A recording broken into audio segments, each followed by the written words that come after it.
ইতিমধ্যে ৩০০ ভুয়া মুক্তিযোদ্ধাকে তারা বাদ দিয়েছে এবং এটা কনস্ট্যান্ট প্রসেস রয়েছে এবং আমরা আশা করি যে মুক্তিযুদ্ধে যা কিছু বেনিফিট বা বেনিফিশিয়ারি যারা আছে এটা যাতে প্রকৃত মুক্তিযোদ্ধারা পায় সে ব্যাপারে আমরা উদ্যোগ গ্রহণ করব।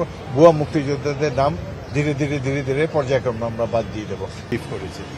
৭১-এর মুক্তিযুদ্ধের যে তালিকা সেটা নিয়ে আসলে এর আগের সরকার আমলে অনেক রকম ইয়ে ছিল, সেটা নিয়ে আজকে কোনো কথা হয়েছে বা আপনার মন্ত্রণালয় থেকে এই বিষয়ে? এটা নিয়ে কথা হয় নাই, তবে আমার মন্ত্রণালয় ইতিমধ্যে আমরা জানেন যে মুক্তিযুদ্ধের সময় মুক্তিযোদ্ধার সংখ্যা ছিল ১ লাখ, পরবর্তীতে এখন হয়ে গেছে ২.৫ লাখ। তো বিরাট সংখ্যক এরা ভুয়া মুক্তিযোদ্ধা। এমনকি বিগত সরকারের সময় ১৬ জন সচিব ভুয়া মুক্তিযোদ্ধা বলে প্রমাণিত হয়েছে এবং তাদের মুক্তিযোদ্ধা ভাতা ক্যান্সেল করে দেওয়া হয়েছে।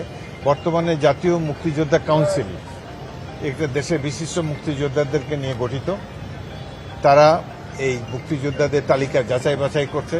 ইতিমধ্যে ৩০০ ভুয়া মুক্তিযোদ্ধাকে তারা বাদ দিয়েছে এবং এটা কনস্ট্যান্ট প্রসেস রয়েছে এবং আমরা আশা করি যে মুক্তিযুদ্ধে যা কিছু বেনিফিট বা বেনিফিশিয়ারি যারা আছে এটা যাতে প্রকৃত মুক্তিযোদ্ধারা পায় সে ব্যাপারে আমরা উদ্যোগ গ্রহণ করব।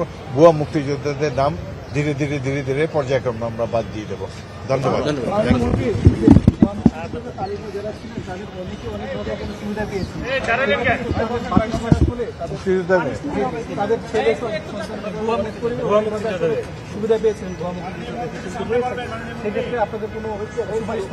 আমরা চেষ্টা করবো যারা করে ভুয়া মুক্তিযোদ্ধারা অন্যায়ভাবে আর্থিক যেসব সুবিধা দিয়েছে সেগুলো আবার ফিরিয়ে আনার জন্য আমরা চেষ্টা করব। ধন্যবাদ।